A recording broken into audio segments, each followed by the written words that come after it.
الحمد لله رب العالمين والصلاة والسلام الأتمان الأكملان على المبعوث رحمة للعالمين وعلى آله وأصحابه أجمعين أما بعد. آج کی ہماری یہ مجلس 8ویں مجلس ہے نماز کے احکام و مسائل سیکھنے کی، اور اس سے پہلے کی مجلس میں نماز کے ارکان پر ہماری گفتگو ہوئی تھی کہ نماز کے کون کون سے ارکان ہیں اور ارکان کا کیا معنی ہے، اگر کسی نے رکن کوئی چھوڑ دیا تو اس کے اوپر کیا لازم آتا ہے، پوری تفصیل ہم نے بیان کی تھی. ایک چیز جو بچ گئی تھی وہ یہ کہ کرسی پر نماز پڑھنے کا مسئلہ کیا ہے. سب سے پہلی بات، آپ کو معلوم ہے کھڑے ہو کر کے نماز پڑھنا، یعنی جس کو ہم قیام کہتے ہیں، یہ نماز کے ارکان میں سے ایک رکن ہے. کیا مطلب ہوا؟ اگر کسی نے اس رکن کو چھوڑ دیا، چاہے اس نے جان بوجھ کر چھوڑا یا غلطی سے بھول کر چھوڑا، ہر دو صورت میں اس انسان پر واجب ہے کہ وہ اس رکن کو دوبارہ ادا کرے، اور اگر اس نے نماز مکمل کر دی ہے اور کوئی رکن چھوڑ دیا ہے، چاہے جان بوجھ کر یا بھول کر، تب بھی اس کی نماز باطل ہے، دوبارہ نماز کو وہ دہرائے گا. یہ آپ نے اصول سمجھ لیا. اب آئیے کرسی پر نماز پڑھنے کا مسئلہ کیا ہے.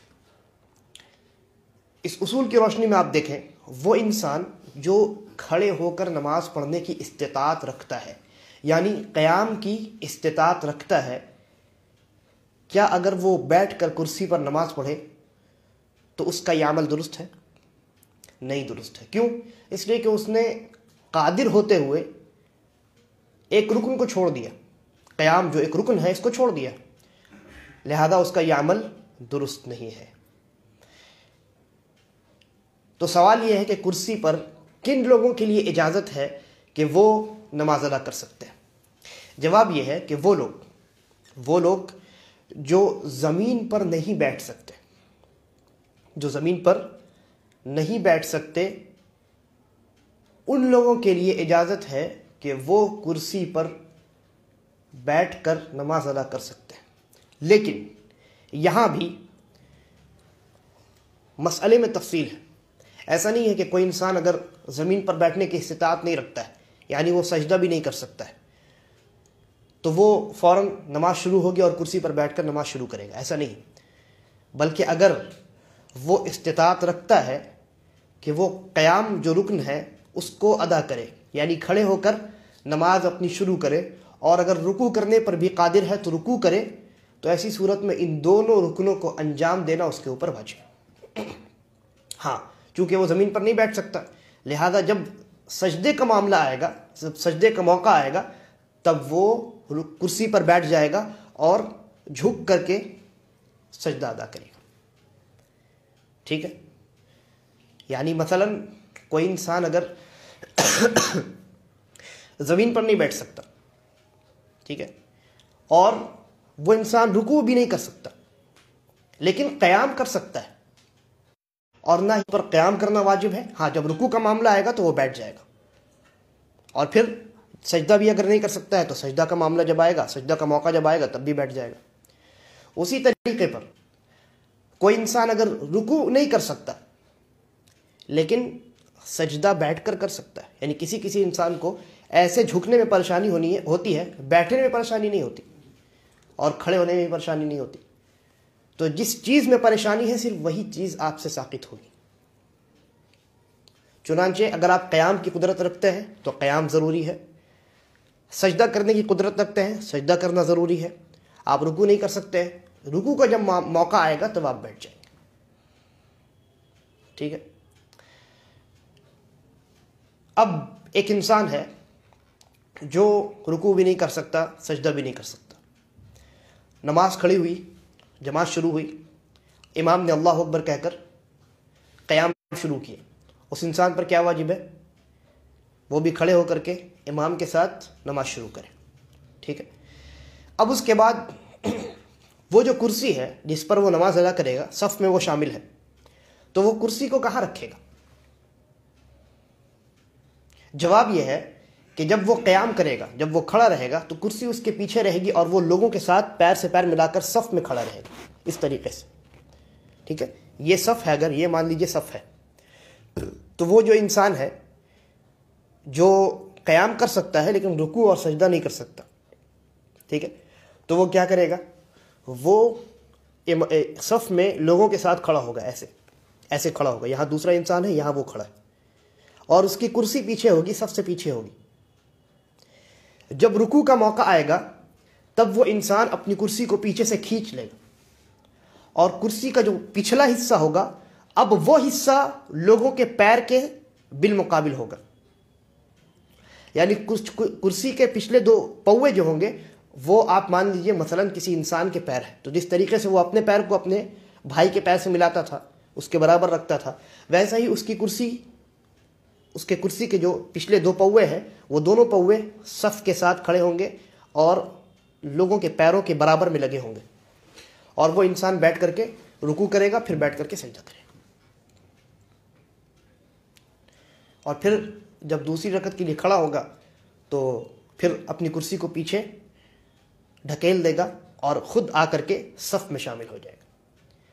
تو اس طریقے سے کرسی پر اگر کوئی انسان نماز پڑھنے پر مجبور ہے تو اس طریقے سے وہ کرسی پر نماز ادا کرے گا۔ یعنی آپ اگر یہ اصول یاد رکھیں تو آپ کو مسئلہ سمجھنے میں آسانی ہو جائے گی کہ وہ چیزیں جو واجب ہیں، اگر کوئی انسان ان واجبات یا ان ارکان، میں نے اصل واجب کیوں کہا، ارکان کو بجا لانا بھی واجب ہے، ٹھیک ہے، تو وہ چیزیں جن کو ادا کرنا واجب ہے، ضروری ہے، اگر کوئی انسان ان میں سے بعض پر قدرت رکھتا ہے اور بعض پر نہیں رکھتا، تو ایسا نہیں ہے کہ چونکہ وہ بعض پر نہیں رکھتا ہے قدرت لہذا پورا واجب ساقط ہو جائے گا، ایسا نہیں، بلکہ جتنے حصے پر وہ قدرت رکھتا ہے اتنے حصے کو انجام دینا اس کے لیے ضروری ہے۔ ہاں، جس حصے پر قدرت نہیں رکھتا ہے وہ حصہ اس کے اوپر سے ساقط ہو جائے گا، اس کو وہ انجام نہیں دے گا تو اس پر کوئی گناہ نہیں۔ تو اس اصول کو یاد رکھنے کی ضرورت ہے۔ اب آئیے ہم نماز کے ارکان کی تفصیل سے فارغ ہو گئے، اب نماز کے واجبات میں داخل ہوتے ہیں۔ واجب کس کو کہتے ہیں؟ اصطلاح میں واجب کہتے ہیں کہ جس کے انجام دینے والے کو ثواب ہو اور جس کے چھوڑنے والے کو گناہ ہو، جان بوجھ کر چھوڑنے والے کو، ٹھیک ہے۔ واجب کی کیا تعریف ہے؟ جس کے، یعنی اگر ہم کہیں کہ یہ عمل واجب ہے تو اس کا مطلب یہ ہوا کہ جو انسان اس عمل کو انجام دے گا اس کو ثواب ہوگا، جو انسان جان بوجھ کر کے بغیر کسی عذر کے اس عمل کو چھوڑے گا اس کو گناہ ہوگا۔ تو جب ہم کہیں گے کہ نماز کے واجبات، تو اس کا مطلب یہ ہوا کہ وہ اعمال نماز کے جن کو انجام دینا یہ ضروری ہے اور ان کے انجام دینے پر ثواب ہے، اور ان اعمال کو چھوڑنا یہ گناہ کا باعث ہے، لہذا چونکہ ان اعمال کو چھوڑنا گناہ کا باعث ہے اس لیے ان کو انجام دینا ضروری ہے۔ اور نماز کے جو واجبات ہیں ان کے چند احکام ہیں، ان احکام کو ہم اخیر میں بیان کریں گے۔ پہلے دیکھتے ہیں کہ کون کون سے اعمال ہیں جن کو علماء نے واجبات میں شمار کیا، ٹھیک ہے۔ تو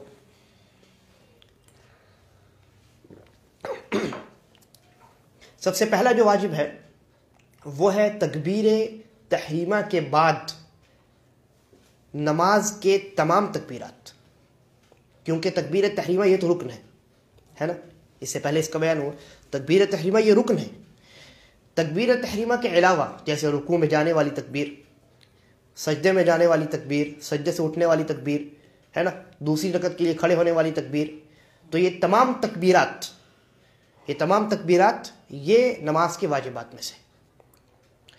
نبی اکرم صلی اللہ علیہ وسلم کی حدیث ہے جس کو امام ابو داؤد رحمہ اللہ نے روایت کیا ہے اور شیخ الالبانی نے صحیح قرار دیا ہے۔ اللہ کے نبی صلی اللہ علیہ وسلم نے ارشاد فرمایا کہ کسی انسان کی نماز اس وقت تک مکمل نہیں ہے، یہ جملہ فرمایا، اس کے بعد وضو کا تذکرہ کیا اور پھر نماز کا تذکرہ کیا اور اس میں ہر ایک تکبیر کا تذکرہ کیا، جس کو ہم تکبیرات الانتقال کہتے ہیں۔ ایک صورت سے دوسری صورت میں جانے کے لیے جو تکبیر کہی جاتی ہے، یعنی جیسے انسان قیام کی حالت میں ہے، اب اس کو رکوع کی حالت میں جانا ہے تو اس کی شکل تبدیل ہو رہی ہے، تو ایک شکل سے دوسری شکل میں جانے والی جو تکبیر ہے اس کو تکبیرات الانتقال کہتے ہیں. انتقال یعنی منتقل ہونا. ٹھیک ہے. تو اللہ کے نبی صلی اللہ علیہ وسلم نے اس حدیث میں تمام تکبیرات انتقال کا تذکرہ کیا اور کہا کہ جب تم رکوع کرو تو اللہ اکبر کہو. اس طریقے سے پوری حدیث ہے جو اس بات پر دلالت کرتی ہے کہ وہ انسان جو تکبیر انتقال نہ کہے اس انسان کی نماز مکمل نہیں ہے. لہذا یہ اس بات پر دلیل ہے کہ تکبیرات انتقال کہنا یہ واجب ہے, ضروری. اس کے بعد دوسرا واجب جو ہے, آپ رکوع میں چلے گئے, اللہ اکبر کہا آپ نے, تکبیر انتقال کہا آپ نے, رکوع میں چلے گئے. رکوع میں جانے کے بعد سبحان ربی العظیم کہنا یہ نماز کے واجبات میں سے. کتنی مرتبہ کہنا نماز کے واجبات میں سے؟ ایک مرتبہ کہنا, کم از کم ایک مرتبہ کہنا نماز کے واجبات میں سے. یعنی اگر ایک مرتبہ بھی کسی نے نہیں کہا تو اس نے واجب چھوڑ دیا. اور واجب چھوڑنے کے کیا احکام ہیں, جیسا کہ میں نے کہا اخیر میں اس کا بیان آئے گا. دلیل نبی اکرم صلی اللہ علیہ وسلم کا فرمان ہے کہ اما الرکوع فعظموا فیہ الرب, کہ جہاں تک رکوع کی بات ہے تو رکوع میں اپنے رب کی تعظیم بیان کرو, یعنی سبحان ربی العظیم کہو. اور اس حدیث میں اللہ کے نبی صلی اللہ علیہ وسلم نے کہا کہ اپنے رب کی تعظیم بیان کرو. جب کوئی بات مطلق کہی جائے تو وہ ایک ہی بات پر دلالت کرتی ہے. ٹھیک ہے. تو اسی لیے علماء نے کہا کہ کم از کم ایک مرتبہ سبحان ربی العظیم کہنا یہ واجب ہے. اس روایت کو امام مسلم رحمہ اللہ نے صحیح اپنی جو کتاب ہے اس میں, جس کو ہم صحیح مسلم کہتے ہیں, اس میں روایت کی ہے. البتہ جب سنن کا بیان آئے گا, نماز کی سنتوں کا, تو آپ جانیں گے انشاءاللہ کہ 3 مرتبہ کہنا یہ نماز کی سنتوں میں سے ہے. سبحان ربی العظیم 3 مرتبہ کہنا یہ نماز کی سنتوں میں سے ہے. وعلیکم السلام ورحمۃ اللہ. تو یہ دوسرا واجب تھا. تیسرا واجب,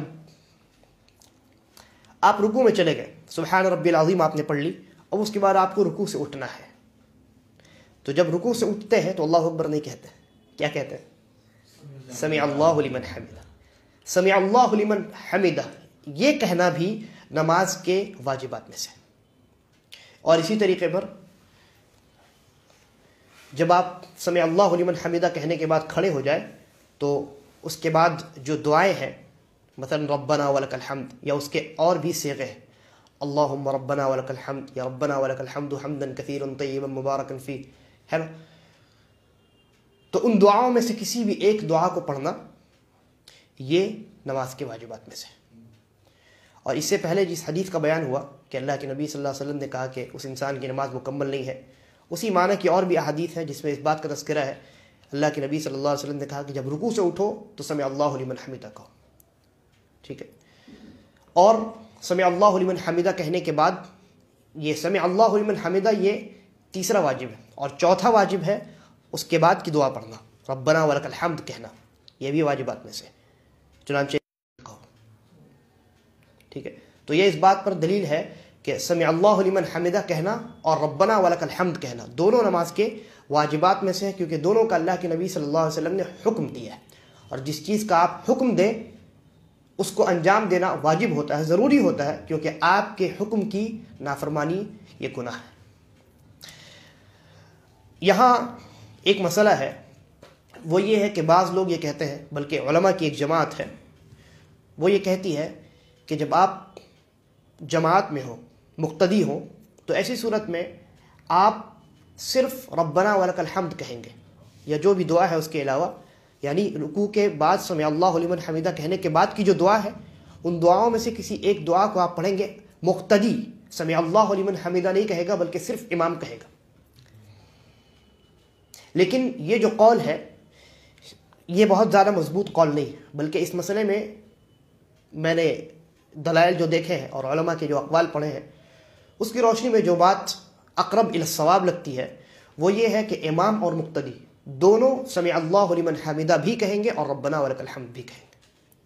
شیخ الالبانی رحمہ اللہ کہتے ہیں کہ وہ جو حدیث ہے, اس حدیث میں اللہ کے نبی صلی اللہ علیہ وسلم نے کہا کہ جب امام سمع اللہ لمن حمدہ کہے تب تم ربنا ولک الحمد کہو, تو اس کا یہ معنی نہیں ہے کہ تم سمع اللہ لمن حمدہ نہ کہو.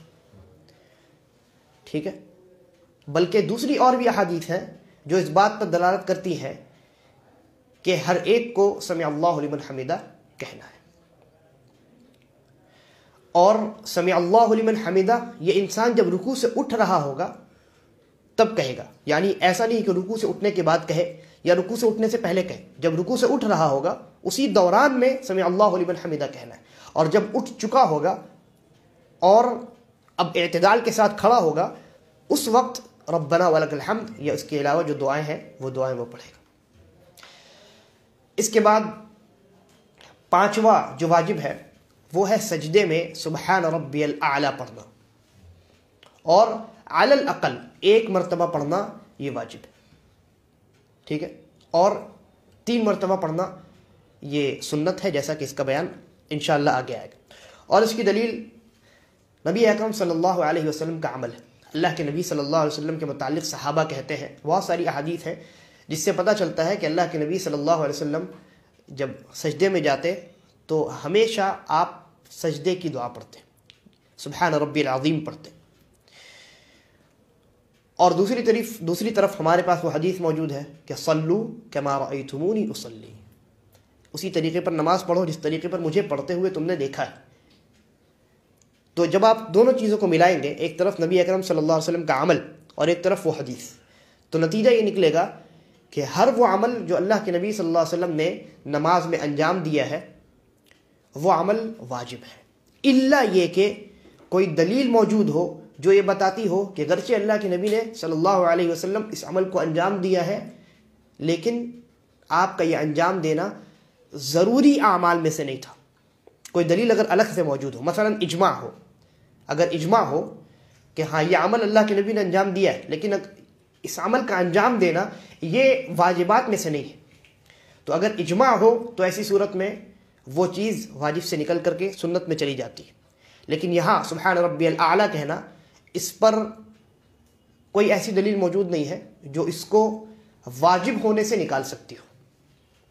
ٹھیک ہے، تو ہمارے پاس دلیل موجود ہے، وہ کیا ہے؟ اللہ کے نبی نے اس عمل کو انجام دیا اور برابر انجام دیا، کبھی آپ نے چھوڑا نہیں، اور دوسری طرف کہا کہ ویسے ہی نماز پڑھو جیسے مجھے پڑھتے ہوئے دیکھو. نتیجہ یہ نکلا کہ سجدے میں سبحان ربی الاعلی پڑھنا یہ نماز کے واجبات میں سے ہے.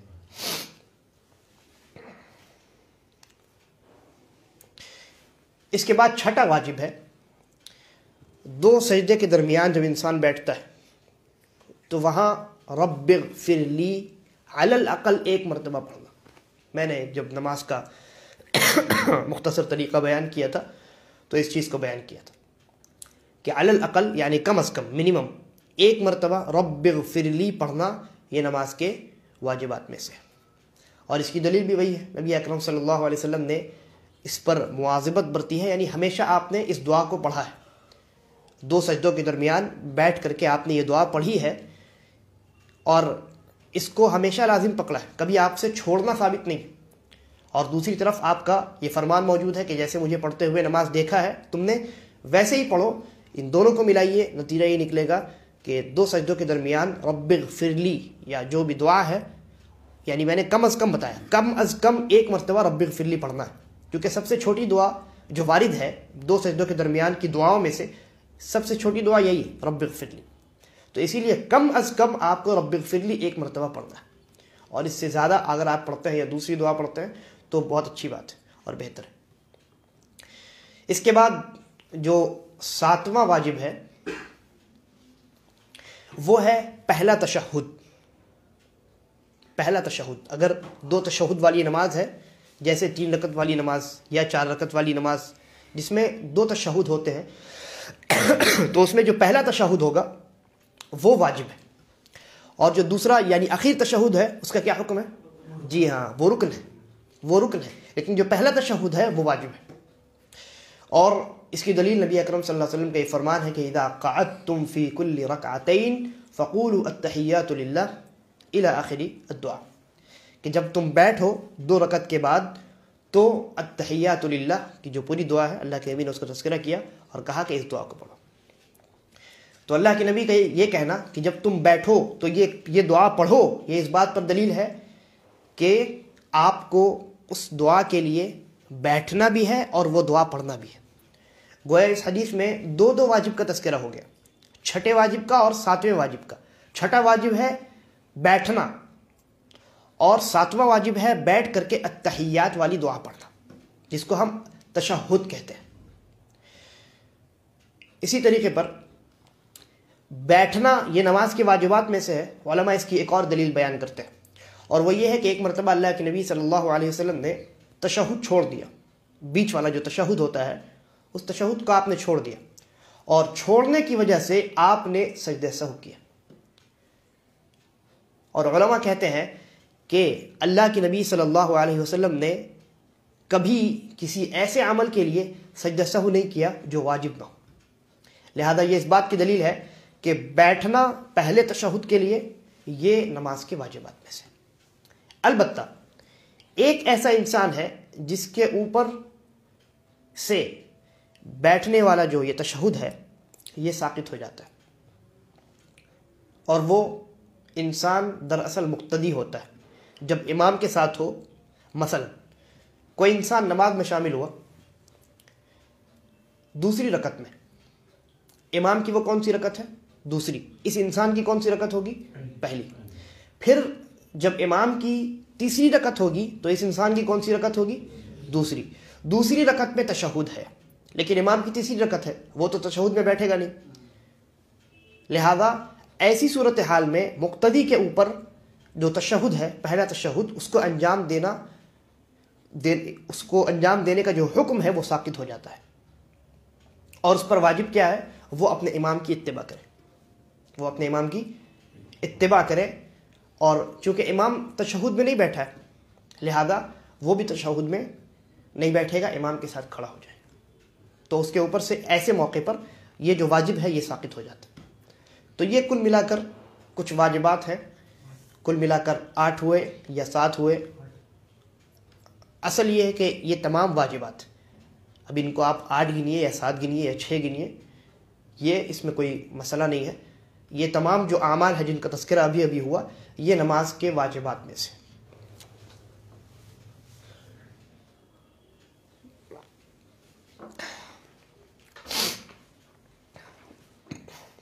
بعض علماء نے اس کو 7 گنا ہے۔ کیسے؟ وہ جو سمع اللہ لمن حمیدہ کہنا ہے اور ربنا ولک الحمد کہنا، تو بعض علماء نے ان دونوں کو ایک ہی رکن شمار کیا، تو جب آپ ایک شمار کریں گے اس کو تو 7 ہو جائے گا، اور جب اس کو 2 شمار کریں گے تو 8 ہو جائے گا، ٹھیک ہے۔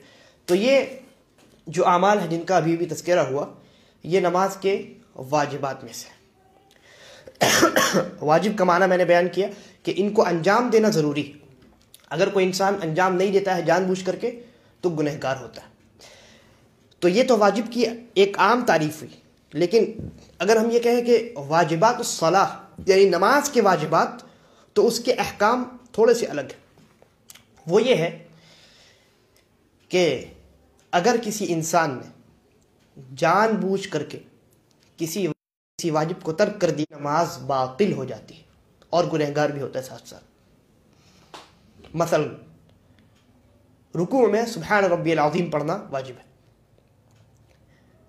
کوئی انسان رکوع میں گیا جان بوجھ کر کے نہیں پڑھا، اس نے جان بوجھ کر کے، ٹھیک ہے، اس شرط کو یاد رکھیے کیونکہ اس سے فرق پڑتا ہے، جان بوجھ کر کے اس نے سبحان ربی العظیم نہیں پڑھا، اٹھ گیا، تو ایسی صورت میں وہ گنہگار بھی ہوگا اور اس کی نماز بھی باطل ہو جائے گی۔ البتہ اچھا یہ جو معاملہ ہے کہ جان بوجھ کر کے اگر کسی نے واجب چھوڑ دیا اس کی نماز باطل ہو جائے گی، بعینہ ہی یہی معاملہ رکن میں بھی تھا، ٹھیک ہے، رکن میں بھی اگر کسی نے جان بوجھ کر کے کوئی رکن چھوڑ دیا اس کی نماز باطل۔ لیکن اس کے بعد والے مسئلے میں فرق ہے۔ واجب کا معاملہ یہ ہے کہ اگر کسی نے بھول کر کے کوئی واجب چھوڑ دیا تو ایسی صورت میں اس کی نماز باطل نہیں ہوتی، جبکہ رکن میں اگر کسی نے بھول کر کے بھی کسی رکن کو چھوڑا ہے تو اس پر اس رکن کو بجا لانا واجب ہے، اور اگر چھوڑ کر اس نے نماز کو مکمل کر دیا ہے تو اس کی نماز باطل۔ لیکن واجب کا معاملہ ایسا نہیں، واجب کا معاملہ یہ ہے کہ اگر آپ نے بھول کر کوئی واجب چھوڑ دیا ہے، مثلا کوئی انسان بہت زیادہ اس کے ذہن میں انتشار ہو رہا تھا، بہت زیادہ اس کا جو دماغ ہے ادھر ادھر ہو رہا تھا، اور رکوع میں گیا اور پھر کچھ نہیں پڑھا، اس نے بھول گیا، تو ایسی صورت میں چونکہ وہ بھول گیا ہے اس لیے وہ معذور ہے، اور اس انسان کی نماز پر کوئی اثر نہیں پڑے گا، اس انسان کی نماز درست ہے، لیکن اس کے اوپر سجدہ سہو کرنا واجب ہے۔ جس طریقے پر رکن کو چھوڑنے کے بعد آپ نے اگر کوئی رکن چھوڑ دیا ہے، میں نے مثال بیان کیا تھا، کسی نے رکوع چھوڑ دیا، رکوع رکن ہے، پھر سجدے میں یاد آیا تو وہ اٹھ کر کے رکوع کی جگہ پہ جائے گا، پھر رکوع کرے گا، پھر دوبارہ نئے سرے سے سجدہ کرے گا اور ساتھ ساتھ سجدہ سہو بھی کرے گا، ٹھیک ہے۔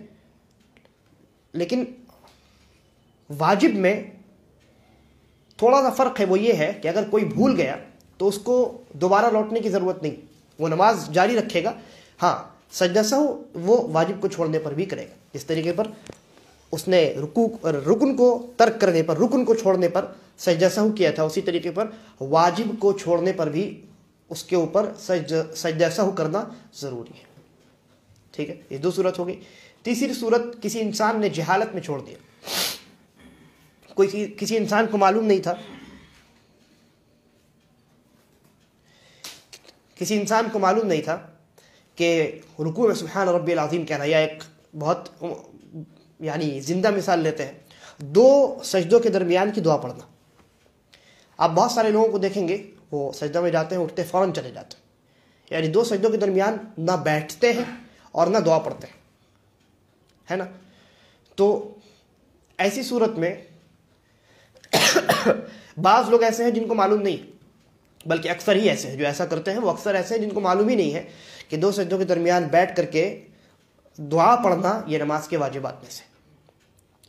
تو ایسا انسان جاہل ہے، جاہل کا معنی نہیں جانتا ہے نا، اس معاملے کو، اس مسئلے کو نہیں جانتا۔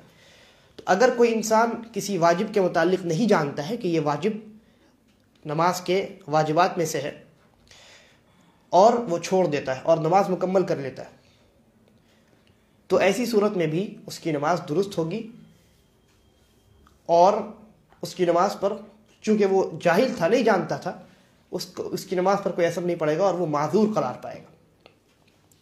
تو کل ملا کر کے جو مسئلہ ہے وہ یہ ہے کہ اگر کسی نے جان بوجھ کر کے واجب چھوڑا تو اس کی نماز باطل اور وہ گنہگار بھی ہوگا، کسی نے اگر بھول کر کے کوئی واجب چھوڑا تو بھی اس کی نماز صحیح ہے، لیکن اس کے اوپر سجدہ سہو کرنا یہ واجب ہے۔ اب کب سجدہ سہو کرے گا؟ سلام سے پہلے کہ سلام کے بعد؟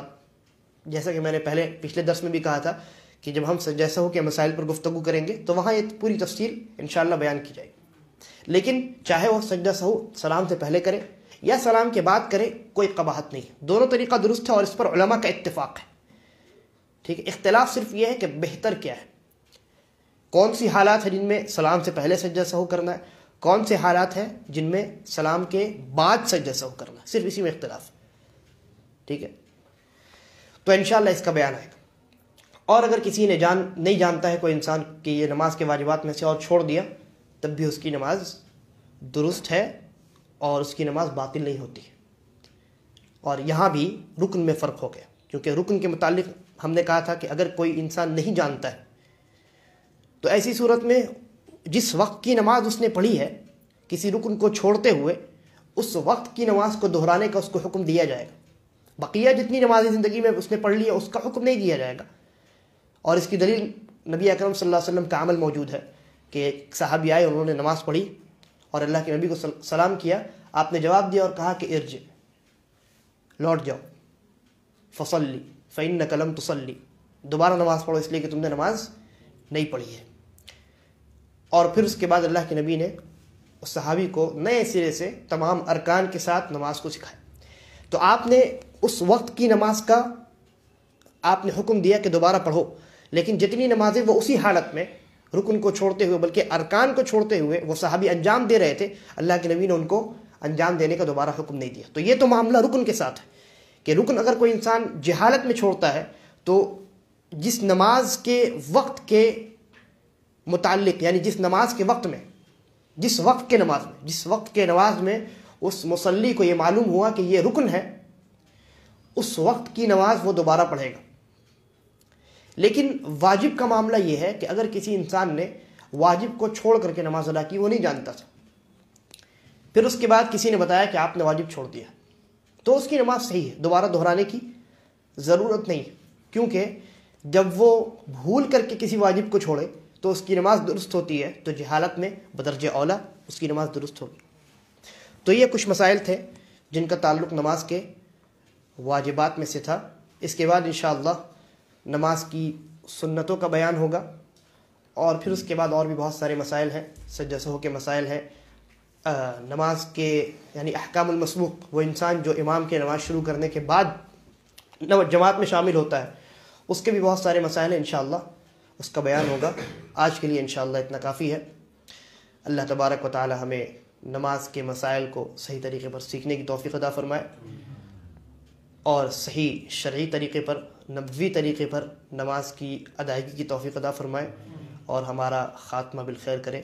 ھذا واللہ اعلم، وصلی اللہ علی نبینا وسلم۔